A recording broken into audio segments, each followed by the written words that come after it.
Em pronunciamento ao vivo, o deputado federal Capitão Wagner aventou as incoerências e deturpações de esquerdistas que iniciaram uma campanha de cancelamento contra a atriz Juliana Paes após um protesto por ela realizado contra atos de tirania e autoritarismo de senadores na CPI da pandemia.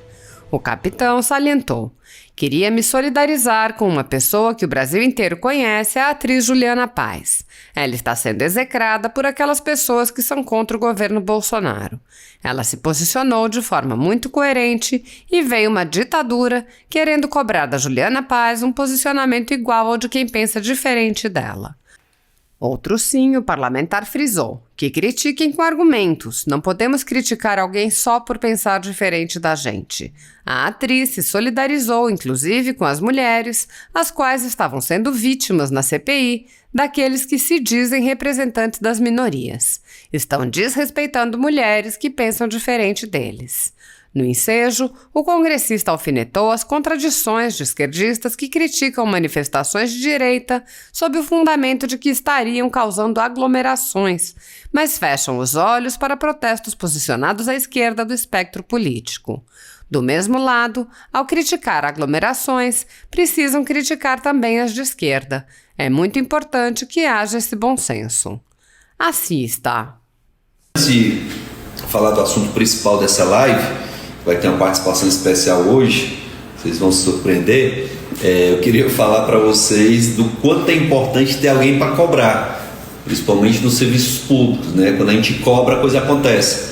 E de tanto cobrar agilidade no processo de vacinação, tenho que vir aqui para parabenizar o estado do Ceará, a cidade de Fortaleza, e ter um grande mutirão iniciado na cidade de Fortaleza, centro de eventos, em algumas unidades do CUCA, em Fortaleza, vacinação de profissionais de educação, de profissionais de segurança, programação bem bacana que eu acho que vai acelerar muito o processo de vacinação do estado do Ceará. Lá atrás, semana passada eu estava reclamando, a gente era o penúltimo do Nordeste, só perdia para o Maranhão na agilidade da vacinação, todos os outros estados estavam na nossa frente. Essa semana a gente já passou o Piauí. Acredito que até a próxima semana, se mantiver esse ritmo, com mutirões aos finais de semana, feriado, se todo dia tiver vacinação, a gente vai ter muito em breve surpresas boas na agilidade do processo de vacinação. De tanto nós cobrarmos em relação à primeira dose, a gente está chegando em 20%, daqui a pouco vai ser divulgado. Acredito que a gente vai passar de 20% na primeira dose, na segunda dose a gente está chegando em 12%. Então, parabenizar todos os profissionais de saúde, parabenizar as prefeituras e o governo do estado por essa agilidade do processo após, logicamente, a nossa cobrança e muita gente cobrando, inclusive a população. Quero chegar aqui na segunda-feira, pessoal, juro para vocês, chegar na segunda-feira comemorando que a gente tem menos de 1 milhão de vacinas no freezer. Quanto mais vacina no freezer, mais gente vai estar precisando de imunização sem estar imunizado. A gente quer comemorar muito em breve aí a vacinação acelerando. Só para dar uma referência, para sair desse assunto, nós temos hoje cerca de 1 milhão de vacinas no freezer. Eu acredito que o suficiente para ter uma reserva ali para 2 semanas seria 400, 500 mil vacinas. A média de vacinação semanal no estado será até em torno de 200, 250 mil. Então, se a gente tiver ali 500 mil vacinas no freezer, a gente tem, mesmo que haja aí uma falta temporária da vacina, a gente tem condição de dar continuidade a esse processo de vacinação. Então, a gente sabe que tem que ter um estoque, mas o estoque não precisa ser tão grande, né? Mais de 1 milhão de vacinas como a gente tem hoje. Espero estar comemorando muito em breve isso. Segundo assunto, até chegar ao nosso assunto principal, queria que me solidarizar com uma pessoa que todo mundo conhece, o Brasil todo, que é a atriz Juliana Paes, que está sendo execrada nas redes sociais por todas aquelas pessoas que são contra o governo federal. A atriz veio a público de forma muito coerente, criticou o governo federal, criticou os extremos, criticou governadores, criticou a CPI da Covid e deu o posicionamento dela. Eu acho que todo mundo tem o direito de se posicionar. E a gente viu uma ditadura querendo cobrar da Juliana Paes um posicionamento igual ao das pessoas que pensam diferente dela. Eu acho isso ridículo. Eu acho que todo mundo tem o direito de se posicionar, seja qual for a posição. Mesmo quem pensa diferente de mim tem todo o direito de se posicionar. E a gente não pode estar criticando uma pessoa só porque ela pensa diferente da gente. Que critique com argumentos, mas não faça o que foi feito com a atriz que se solidarizou, inclusive com as mulheres que estavam sendo vítimas de quem se diz representante das minorias, aqueles esquerdistas extremos que dizem que a mulher tem que ser respeitada, o negro tem que ser respeitado, o homossexual tem que ser respeitado. Infelizmente estão desrespeitando mulheres que pensam diferente deles. Isso é muito ruim. E para finalizar esse assunto e entrar no assunto principal de hoje, queria dizer que quem critica a aglomeração hoje só pode criticar se tiver criticado os dois lados. É errada a aglomeração de direita, então é errada também a aglomeração de esquerda. Os movimentos de rua, se você critica esse tipo de aglomeração, critique as duas, senão você vai perder, logicamente, o respaldo para fazer uma crítica e vai ver que é muito mais posicionamento ideológico do que uma crítica às aglomerações que podem gerar infecção nas pessoas. Então é muito importante que haja esse bom senso. Mas, pessoal, o assunto de hoje é um assunto que a pandemia trouxe à tona com muita força. A gente vai falar do medo. Medo, capitão? Falar do medo de quê? Vai falar do medo sobre diversas perspectivas, né? O medo que a gente tem de morrer, o medo que a gente tem de perder um ente querido, o medo de adoecer, o medo de perder o emprego. A gente vai falar do medo de forma geral e trazer aqui alguns conceitos para tratar desse assunto. Antes de começar aqui os conceitos, de falar do que o dicionário diz, do que a Bíblia diz, do que os especialistas recomendam, eu vou chamar uma pessoa aqui. Vem cá, dona Daiane. Se é para falar de medo, a dona Daiane é especialista no assunto, viu? A gente brinca e zoa muito a Daiane aqui em casa e os meninos por conta de alguns episódios. Medos que são reais, como diz o dicionário, e medos que são criados pela imaginação dela, como acontece com muitas outras pessoas. Eu queria que ela contasse para vocês um episódio. A gente aqui em Brasília, hoje eu estou em Brasília, a gente aqui em Brasília foi visitar o Parque da Cidade, e lá no Parque da Cidade tem um parque de diversões. E a gente resolveu tirar um final de semana antes da pandemia para ir visitar o Parque de Diversões. E a gente viu a roda gigante, a famosa roda gigante. O que é ir no Parque de Diversões e não dar uma voltinha na roda gigante? A gente conseguiu convencer a Daiane a fazer esse passeio da roda gigante. Mas pense no sofrimento e no estresse. Ela tinha tanto medo que nos colocou medo, certo? Eu queria que ela contasse aqui como é que foi o episódio, principalmente, pessoal, quando parar lá em cima com o carro balançando. Conta aí, dona Daiane. Boa noite. Essa roda gigante daqui de Brasília é aquela que é fechadinha, ao redor todo vidro. Segura. É segura, mas eu tenho medo, eu tenho um pavor de altura. E aí eu fui, né? Os meninos disseram, mãe, a gente tá com a senhora e tal. Eu digo, tá bom, eu vou. Me convenceram e eu acabei indo. Quando essa roda gigante parou lá em cima, tinha um cano aqui no meio, me agarrei nesse cano, eu só fazia chorar. Mas eu chorava tanto, e toda vida que a roda descia, que passava pelo lugar que fica na portaria, pedia pra parar, pedia pra parar e ficava gritando, dizendo que eu tava passando mal, que eu tava morrendo, e aquele homem rindo, e eu fiquei com tanta raiva aí que eu chorava. E eu dizendo, meu Deus, eu vou morrer aqui em cima. E a bicha parou 5 vezes, parece que ele estava fazendo de propósito. Quando eu desci, minhas pernas ficaram bamba, porque eu disse, me segura que eu vou desmaiar. E eles tudo caladinho, fazendo de conta que estava forte. Quando foi uns dias depois, aí olharam para mim e disseram, a gente estava com medo, mas a gente não quis demonstrar para ti que a gente estava com medo, para poder você não ficar mais desesperado. Ela não quis ir mais nenhum brinquedo, pessoal. Todos os outros brinquedos fui eu, a Rayane e o Felipe.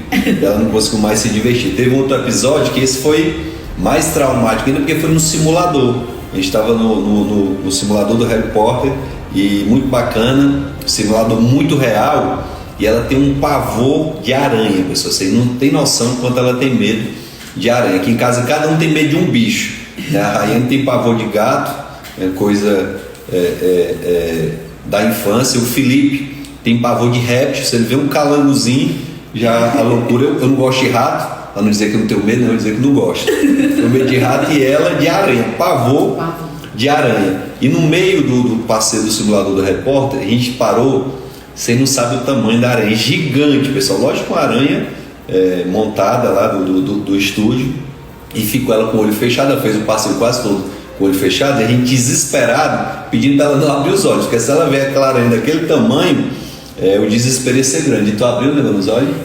Quando eu só escutei aquele negócio, aranha caindo, né, em cima, e aí o meu filho só disse assim, só escutei eles três, não abre os olhos. Aí o Felipe, mãe, não abre os olhos. E eu só fiz assim, quando eu fiz, eu só vi aquele olho da aranha, gigante, desse tamanho na minha cara. eu pensei que eu ia ficar igual aquele povo quando vai para um parque que desmaia. Eu jurava que eu ia desmaiar. E eu gritava. Aí eles estavam tudo mangando de mim depois, porque disseram, mas mãe, é uma simulação. Eu digo, menino, pelo amor de Deus, não põe mais pra nada. Quando eu vou pra parque, eu vou só pra acompanhar, mas eu não participo mais de nada. Pessoal, quando a gente vai pro beach park, o único brinquedo que ela vai é a piscininha de onda, aquela bem leve, que não tem estresse nenhum, qualquer outra ela não consegue. Não. Obrigado pela participação especial, viu? Volta lá pros bastidores para ajudar. Pessoal, mostrar para vocês o que o dicionário fala. Alguém deve estar imaginando o que o capitão puxou esse assunto hoje, não estou entendendo nada. Já vocês vão entender porque eu estou tocando nesse assunto. A gente vai aqui no Google e o dicionário Priberan dá o conceito de medo aqui para a gente, dizendo o seguinte: medo, estado emocional resultante da consciência de perigo, você está na iminência ali do perigo, é coisa real, ou de ameaça. Essa ameaça é real, é hipotética, é imaginária, pode ser coisa da sua cabeça. Então, o conceito de medo que está no dicionário Priberan é esse. Tem um outro dicionário aqui, deixa eu passar aqui, que diz algo. Eu sou ruim de... Pronto, aqui. Achei. O outro diz o seguinte: dicionário é esse aqui, criativo. Dicionário criativo traz o seguinte conceito: medo, sensação desagradável de inquietação diante de um perigo real ou imaginário, temor, apreensão e receio. Então, vocês estão vendo que tanto existe um perigo real como um perigo imaginário. Mas, capitão, por que o senhor está puxando esse assunto de medo? Eu não entendi até agora. A imprensa, desde a semana passada, tem relatado muito a questão do medo de eu sair do conforto de uma disputa para a reeleição de deputado federal e encarar uma disputa para o governo do estado. E algumas pessoas a todo instante: capitão, não está com medo? Não está com medo? E já eu explico para vocês por que nesse caso específico eu não estou com medo, estou muito tranquilo. E ontem eu escutei uma palavra, uma oração na casa do bispo JB Carvalho, que me deu mais segurança ainda na minha decisão. Mas antes de eu entrar nesse assunto de forma específica, deixa eu mostrar para vocês aqui o que diz, também um assunto medo, o que diz um site que trata justamente do assunto. O nome do site é... Duas recomendações, a 3 e a 4, que são relacionadas ao assunto. 3. Cultive pensamentos positivos. Como é que você vai fugir do medo? Só pode fugir do medo se você tiver pensamentos positivos. Se aquilo que você vai enfrentar, meu Deus do céu, fazer a prova do concurso, vou ficar nervoso na hora da prova, não vou conseguir. Se você tiver esse sentimento negativo, provavelmente você não vai vencer esse medo. Então o sentimento tem que ser de quem vai fazer a prova, vai passar, de quem está preparado. Eu me lembro como se fosse hoje, o último concurso que eu fiz, o da PRF, eu fui fazer a prova numa tranquilidade que vocês não imaginam. Olha só, pessoal, a prova eu fiz lá no Juvenal de Carvalho. Eu cheguei, como é que eu tive minha ansiedade? Estudando até o último minuto.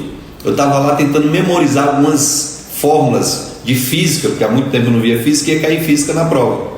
E eu fiquei até o último segundo memorizando.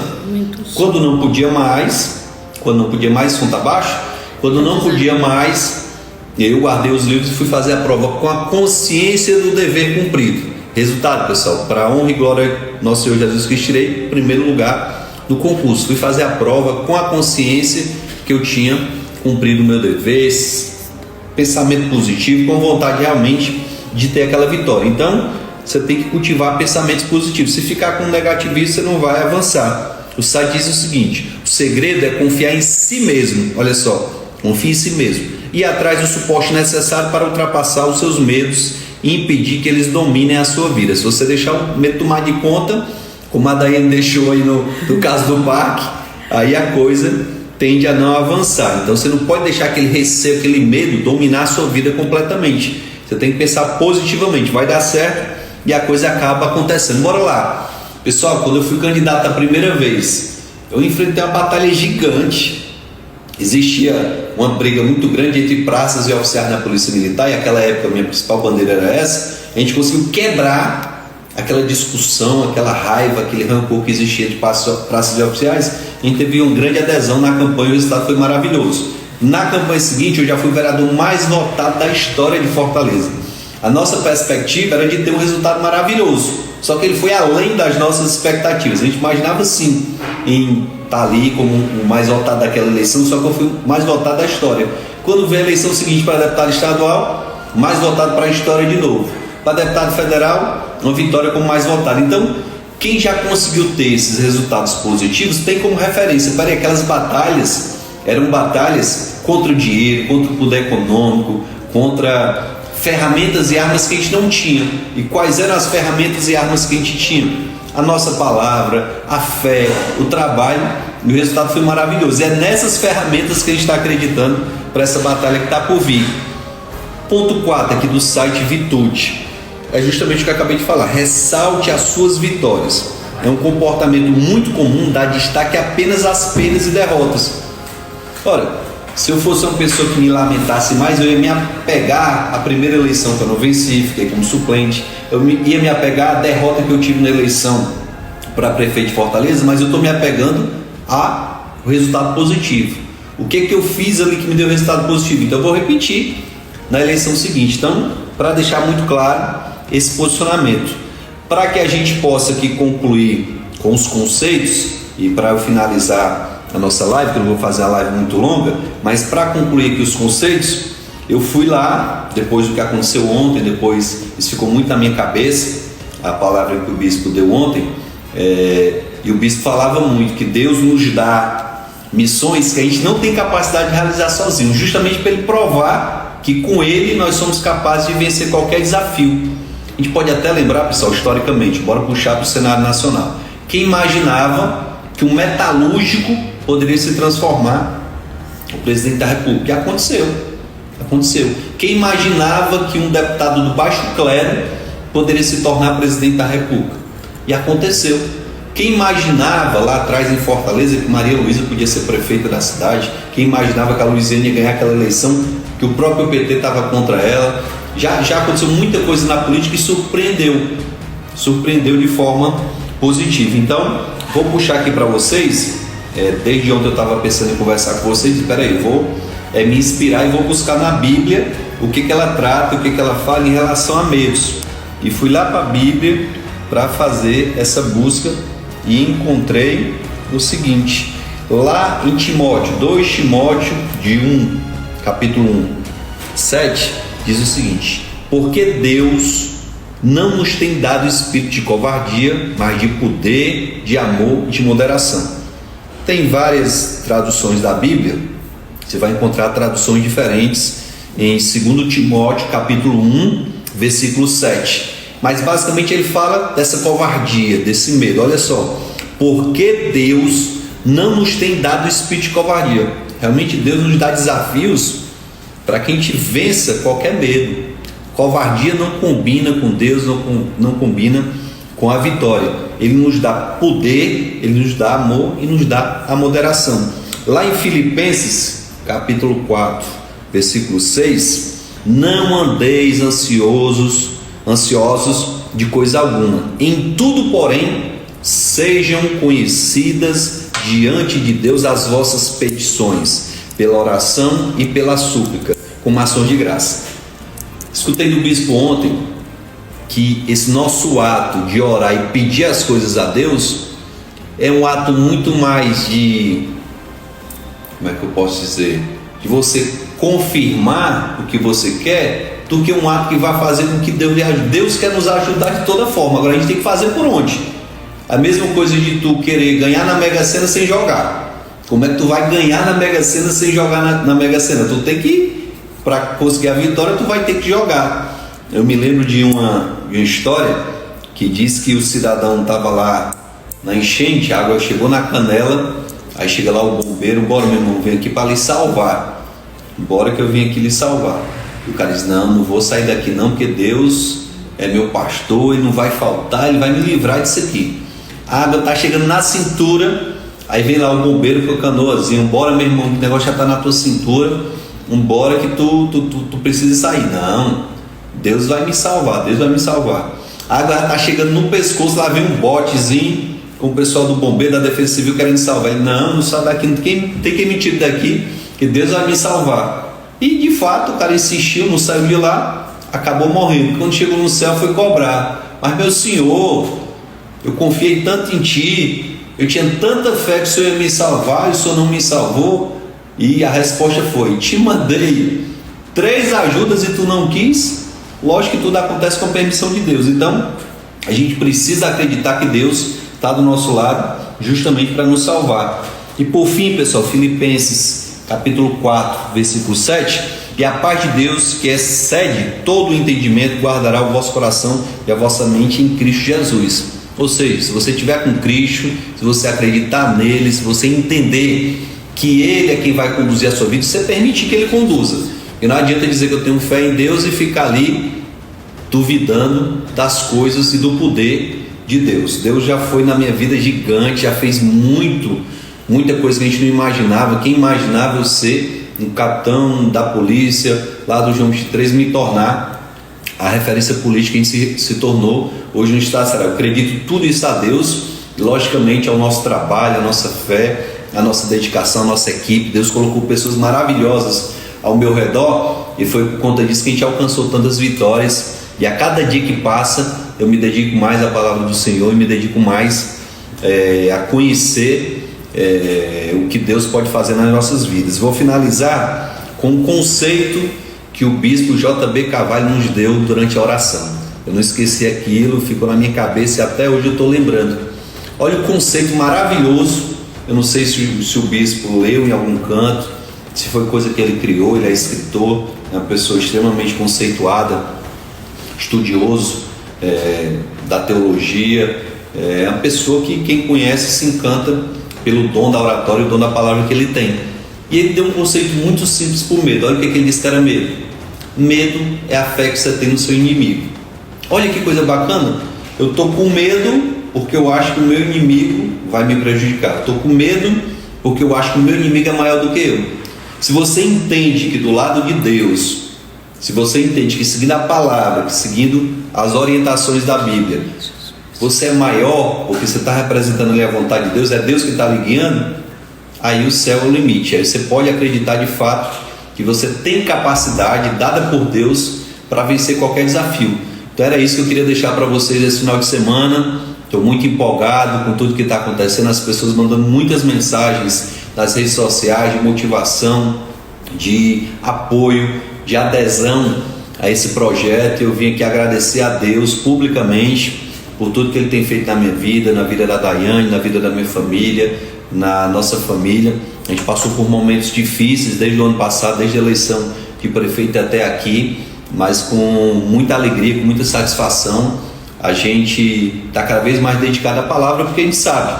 Um amigo me disse esses dias que eu venci a eleição mais importante da minha vida, que era entregar minha vida a Jesus. A gente foi batizado nas águas, eu e a Daiane, a gente está muito feliz por isso. Um abraço aqui para o pastor Pedro, da Nova Criação, nosso pastor em Fortaleza, que nos conduz, que nos guia, e dizer que eu estou muito feliz, pessoal, por tudo isso que está acontecendo na nossa vida, e acredito tudo isso a Deus. Deus é o grande responsável, nosso Senhor Jesus Cristo é o grande responsável pela saúde da minha esposa, que se restabeleceu. Vocês viram que ela passou alguns dias longe das redes sociais, ela passou por problemas, muitos ataques nas redes sociais, muita perseguição, mas Deus está curando, Deus está agindo na vida dela, na vida do Felipe, da Raiane, na minha vida, na vida da nossa família. Por conta disso, a gente está muito alegre, muito motivado, sabendo que a gente vai enfrentar uma grande batalha no próximo ano, mas com a maior ferramenta que a gente pode ter para uma batalha como essa. A pedra que nosso Senhor Jesus Cristo deu a Davi para ele derrotar o gigante está na nossa mão, e essa pedra, acredito que é a palavra de Deus,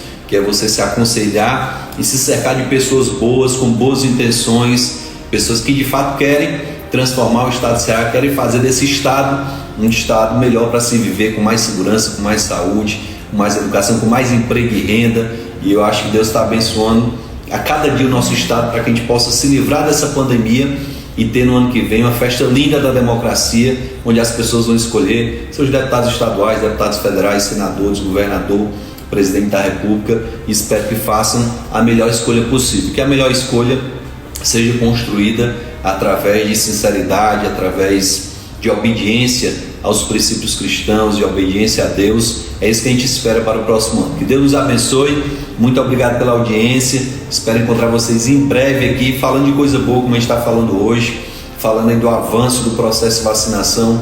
Queria parabenizar aí os profissionais de segurança que finalmente conseguiram a sua vacinação. Agradecer aí ao secretário de segurança, aos comandantes gerais da PM, do Bombeiro, delegado-geral da Polícia Civil, ao Mauro Albuquerque, que é o secretário da Administração Penitenciária, a todos que agiram para que esse processo pudesse acontecer. Parabenizar também o prefeito de Fortaleza, o governador. A gente tem que parabenizar quando eles acertaram nesse mutirão. Espero que seja um mutirão permanente. Tem muita vacina estocada, então vamos fazer um mutirão permanente para que a gente possa imunizar o maior número possível de pessoas, para que a atividade econômica possa retornar, para que os empregos sejam mantidos, para que o pai de família tenha condição de trabalhar e sustentar a sua família. Beijo grande no coração, com muita bênção. Muito obrigado, meu Senhor. Instagram, muito obrigado, até a próxima. Valeu.